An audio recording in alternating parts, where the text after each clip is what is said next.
Hello friends, मेरा तो आपके YouTube चैनल मैथ्स गुरुजी में आपका हार्दिक स्वागत है। मैं आपका दोस्त शुभम नामदेव आपके लिए एक बार फिर से एक नया वीडियो लेके आया हूँ। तो आज के वीडियो में मैं आपको त्रिकोणमिति का पार्ट 3 बताने वाला हूँ। मैंने पार्ट 1 और पार्ट 2 जो आरआरबी और एनटीपीसी में आने वाले हैं उस टाइप के क्वेश्चन आपको बताए हैं। यहाँ पर मैं आज बेसिक कॉन्सेप्ट से ये क्वेश्चन को बताने वाला हूँ। यहाँ पर सबसे पहले इस टाइप के क्वेश्चन का आपको बेसिक बताऊँगा कि इस टाइप के क्वेश्चन में क्या करना पड़ता है। जो मैंने पिछले पार्ट में बताया था वो क्वेश्चन का लिंक मैंने ऊपर दे दिया है, वहां पर ऊपर में लिंक क्लिक करके आप उस वीडियो को देख सकते हैं। Part 1 part 2। पार्ट 1 में पूरा बेसिक फॉर्मूला जितना भी बेसिक फॉर्मूला है वो मैंने बताया है और पार्ट 2 में उस टाइप के क्वेश्चन बताए हैं। अब ये पार्ट 3 है तो ये थोड़े अलग टाइप के क्वेश्चन हैं। यहाँ पर आपको कुछ बातों का ध्यान रखना है, उसको पहले मैं आपको समझा देता हूँ। जैसे कि आपके पास एक राइट एंगल ट्रायंगल रहेगा। कौन सा angle triangle? Right angle triangle, मतलब समकोण त्रिभुज रहेगा। अगर आपको कोई बोलता है एंगल बी समकोण हो, क्या हो?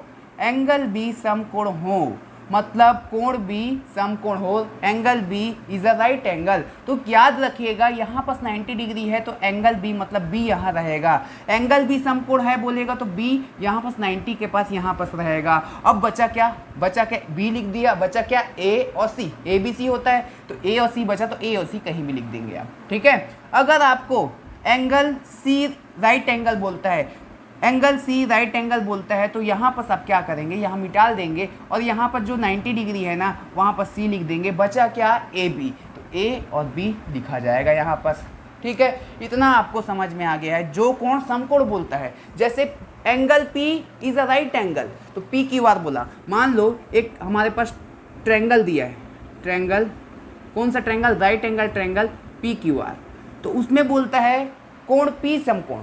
पी समकोण बोलता है मतलब पी राइट एंगल बोलता है, ठीक है। तो पी समकोण बोलेगा तो पी यहाँ पर आएगा, ठीक है। बचा क्या? क्यू बचा और आर बचा, तो क्यू आर कहीं भी लिखा जाएगा। अगर हमको बोलता है ये पी क्यू आर में बोलता है आर समकोण बोलता है तो आर कहाँ आएगा? बता दो, आर कहाँ आएगा? ये 90 डिग्री आएगा। बचा क्या? बचा पी क्यू बचा, तो पी और क्यू कहीं भी लिखा जाएगा। बस इतना आपको समझना है। अब बेसिक 2, मतलब इसी में और भी बेसिक है। अभी तक हमने पढ़ा था कि साइन थीटा का वैल्यू निकालना। याद रखिए, अगर आपको साइन थीटा निकालने बोलता है तो आपके चित्र में कोई चेंजेस नहीं होंगे। अगर आपको ए बी सी त्रिभुज बोला है तो ए बी सी आप कहीं भी लिख सकते हैं। साइन थीटा अगर अल्फ़ा दे दे, अगर बीटा दे दे तो यहाँ पर ए बी सी में कोई चेंजेस नहीं होगा, ठीक है। अब आपको बताता हूँ, अगर आपको साइन ए दे दे, थीटा की जगह ना साइन बी दे दे।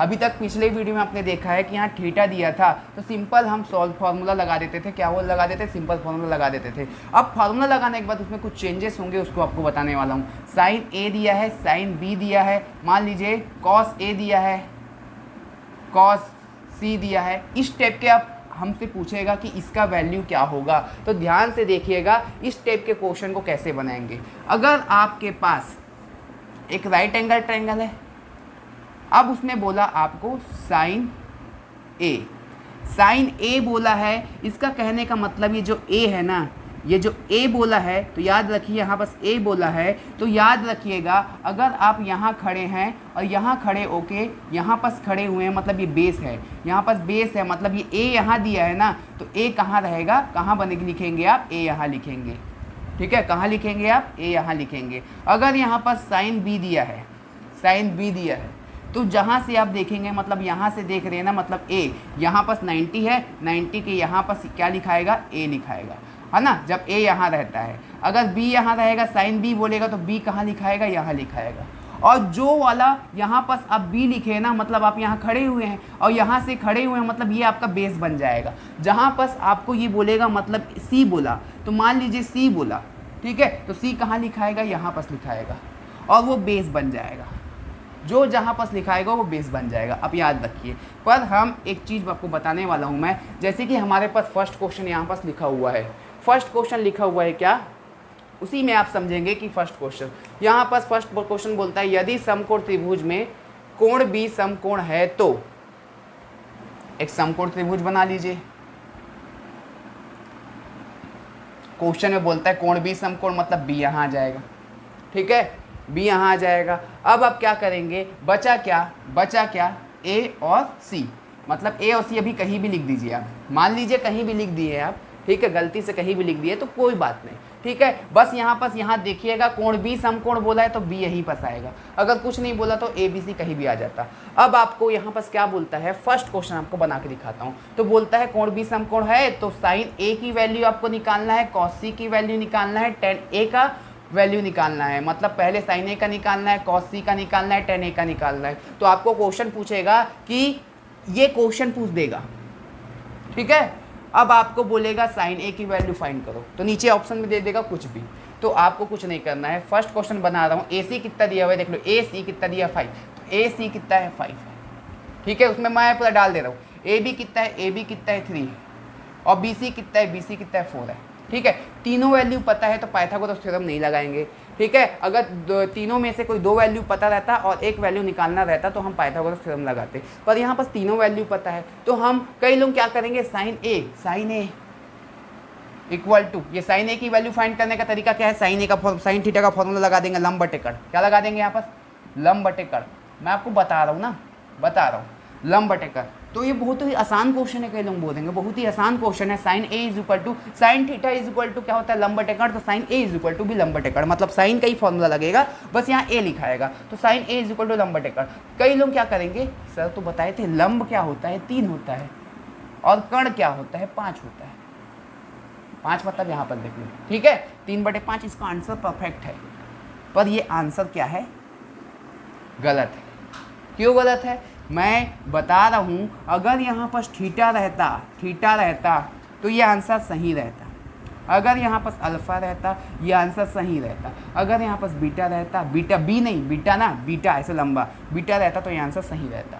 पर यहाँ पर अगर यहाँ पर पी क्यू आर वाला क्वेश्चन है, यहाँ तो पी दे देगा, तब इस टाइप का आंसर थोड़ा सा हेरा फेरी हो जाएगा। इसलिए यहाँ पर अगर थीटा रहता है और अल्फा रहता है तो चित्र में कुछ चेंजेस नहीं होगा, जैसा होता है। जो लंब है वो लंब रहेगा, जो बेस है वो बेस रहेगा, जो कण है वो कण रहेगा। अगर यहाँ पर ए दे दिया, बी दे दिया, सी दे दिया, मतलब ए बी सी त्रिभुज बोला है तो ए बी सी देगा, यहाँ ए बोलेगा या तो बी बोलेगा या तो सी बोलेगा। पर यहाँ पर देखो ए बी सी दिया है तो यहाँ ए दिया है, अब आपको साइन ए निकालना है तो ये आंसर गलत है बोल दिया, तो आप क्या करोगे, सही क्या है। तो फिर याद रखिए, अगर यहाँ ए बोलता है तो ए वाला लाइन आपका बेस बन जाएगा। क्या बन जाएगा, ए वाला लाइन आपका बेस। ए है मतलब लड़का यहाँ पर खड़ा है, यहाँ से ये बेस बन जाएगा, ये बेस बनेगा। अब कई लोग बोलेंगे सर यहाँ से यहाँ है पर ये बेस क्यों नहीं बना, तो याद रखिए ये हाइपोटेनियस है, कण है, ये कभी चेंज नहीं होगा, ये वाला बड़ा वाला साइड कभी चेंज नहीं होगा। तो ये ए है, यहाँ ए बोला है तो ये वाला जो है बेस बन जाएगा, उल्टा हो जाएगा, ये बेस बन जाएगा। बचा हुआ क्या है, लंब है, ठीक है, बचा हुआ क्या है, लंब है। तो अपने को काम किसका है, लंब का काम है, तो लंब क्या आएगा, 4 आएगा। और कण है, कण कितना है, 5 है। याद रखिए कण कभी चेंज नहीं होगा, हेरा फेरी इसी में होता है आगे पीछे, ठीक। अब देखिए ये तो पहला निकल गया, अब दूसरा क्या निकालना है, कॉस सी। पहले ही क्वेश्चन में ये पहला क्वेश्चन का एक चीज निकल गया, साइन ए निकल गया, अब कॉस सी निकालना है। कॉस सी कैसे निकालेंगे, अब ये देखिए यहाँ पर सी दिया हुआ है, तो आप यहाँ पर देखिए सी दिया हुआ है ना, तो देखिए सी वाला ये जो चीज़ है ना, सी वाला, ये सी वाला बेस बन जाएगा। क्या बन जाएगा, सी वाला। अब बोलोगे आप ये क्यों नहीं बेस बनेगा, क्योंकि ये हाइपोटेनियस है, कण है, कभी चेंज नहीं होता है, तो ये बेस बन जाएगा, ये आधार है ना। मतलब ये सी है ना, ये सी वाला, यहाँ पर देखो यहाँ ए वाला बोला था, अब यहाँ सी वाला बोला है, तो सी वाला मतलब यहाँ से हम देख रहे हैं, तो यहाँ से हम देख रहे हैं मतलब ये सी वाला है, मतलब ये बेस बन जाएगा। ये क्या है, लंब हो जाएगा, ये तो कण तो हमेशा वही रहेगा। तो कॉस सी का सूत्र क्या होता है, कॉस सी मतलब कॉस थीटा, आधार बटे कण, क्या होगा, आधार बटे कण। तो आधार कितना है जल्दी बताइए, आधार मतलब ये 4 हो जाएगा, क्योंकि सी वाला बोला है तो सी वाला बेस बन जाएगा 4, और लंब कितना है, कण कितना है, 5 है, ठीक है। अब ये कॉस सी भी निकल गया, अब टेन ए निकालना है। टेन ए कैसे निकालेंगे, टेन ए का फॉर्मूला लगा दो, टेन थीटा लंब बटे आधार, क्या लगाओगे, लंब बटे आधार। अब लंब बटे आधार लगा दिए, तो ध्यान से देखिए यहाँ पर अगर आपको थीटा देता तो अब आंसर यहाँ अगर मान लीजिए थीटा देता तो लंब कितना होता, यही होता, और आधार कितना होता, ये होता, 3/4 आंसर होता। पर इसका आंसर यहाँ पर क्या दिया है, देखो तो ए दिया है, यहाँ ए दिया है, तो यहाँ पर क्या होगा, तो याद रखिए जो यहाँ पर ए दिया है ना, तो ए वाला देखिए, ए ये आधार बन जाएगा, जो वाला दिया है मतलब ए वाला दिया है मतलब ये आधार बन जाएगा, ये बचा हुआ लंब बन जाएगा, और ये जो लास्ट में जो बड़ा रहता है कभी चेंज नहीं होता है, जो कि हाइपोटेनियस होता है, ये 5 वो हमेशा वही रहेगा। तो लंब बटे आधार मतलब लंब क्या है, लंब ये बन गया ना 4, और आधार कितना है, 3 है, मतलब ये आंसर आया साइन ए का 4/5, कॉस सी का 4/5 और टेन ए का 4/3। ठीक है, अगर आप नहीं समझे तो मैं आपको सेकंड क्वेश्चन समझा देता हूँ, उसमें भी आपको यही चीज़ निकालना है। ठीक है, और उसमें भी आपको यही चीज़ निकालना है। अब ध्यान से देखिए, ए बी कितना है 12 है, ए बी कितना है 12 है, और बी सी कितना है 5 है, बी सी कितना है 5 है, और ए सी कितना है 13 है। ठीक है, अब यहाँ पर साइन ए का, साइन ए कॉस सी टेन ए, कुछ भी बोल सकता है, आपको सेक ए भी बोल सकता है ना, कुछ भी बोल सकता है। ठीक है, सेक ए टेन ए कुछ भी बोल सकता है, फॉर्मूला लगाओ, आंसर लाओ। अब आपको यहाँ साइन ए बोला है ना, तो साइन ए मतलब साइन थीटा का सूत्र लंब बटे कर्ण, लंब बटे कर्ण। अब देखिए, अब लंब बटे कर्ण है तो यहाँ पर लंब कितना हो, लंब। अब कई लोग क्या करेंगे, गलती बता रहा हूँ, लंब है परपेंडिकुलर 12 है, 12 और कर्ण कितना है 13, गलत। ए वाला है, यहाँ पास ए बोला है, थीटा वाले के लिए वो आंसर सही था। ए बोला है मतलब ये ए है, ए वाला जो है ये आधार नहीं, ये तो कर्ण है, कर्ण कभी चेंज नहीं होता। ये ए वाला है मतलब ये वाला क्या बन जाएगा, ये वाला क्या बन जाएगा, बेस बन जाएगा। ठीक है, ये बेस बन गया तो ये क्या बन गया, परपेंडिकुलर, मतलब ये आधार बन गया तो ये लंब बन गया। ठीक है, ये कभी चेंज नहीं होता, तो लंब ये हो गया, तो लंब की जगह क्या लिखोगे, 5 लिखोगे, और ये लंब बटे कर्ण है, कर्ण कितना है 13 है, बस। अब कॉस सी है, सी मतलब यहाँ सी वाला आधार बन जाएगा, जो वाला है वो आधार बन जाएगा, बेस बन जाएगा, ये सी वाला आधार बन जाएगा। आधार बनने के बाद क्या होगा, यहाँ कॉस सी का सूत्र क्या होता है, देख लो, आधार बटे कर्ण क्या होता है, आधार बटे कर्ण। ठीक है, आधार कितना है जल्दी बताओ, आधार कितना है, यही आधार 5 और कर्ण कितना है 13। ठीक है, अब टेन ए के लिए क्या हो जाएगा, टेन ए है ना, ए वाला मतलब आधार बन जाएगा, और ये लंब बन जाएगा, ये हाइपोटेनियस हो जाएगा, मतलब जो वाला बोला है वो आधार बन जाएगा, ए वाला बोला तो ये आधार बन जाएगा। तो इसका सूत्र होता है लंब बटे आधार।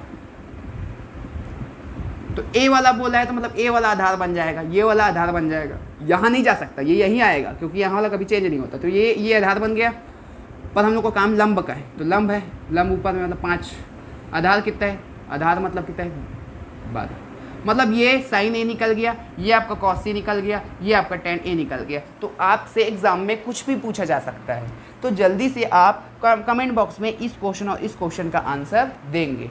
ठीक है, बहुत ही अच्छा क्वेश्चन है, बस गड़बड़ी कहाँ होता है, अगर थीटा दिया रहता है तो आप आसानी से बना लेंगे, अल्फा दिया रहेगा तो आप आसानी से बना लेंगे। अगर कहीं गलती से हमारे पास यहाँ पर देखिए, मान लीजिए पी क्यू आर बोल देता है, कुछ भी बोल सकते हैं ना, पी क्यू आर, तो यहाँ पास ऐसे बोल देगा साइन पी निकालो, तो पी वाला आधार बन जाएगा, इसमें आप पहचान जाओगे, है ना। आर बोलेगा तो आर वाला आधार बन जाएगा, जैसा बोलेगा वैसा हो जाएगा।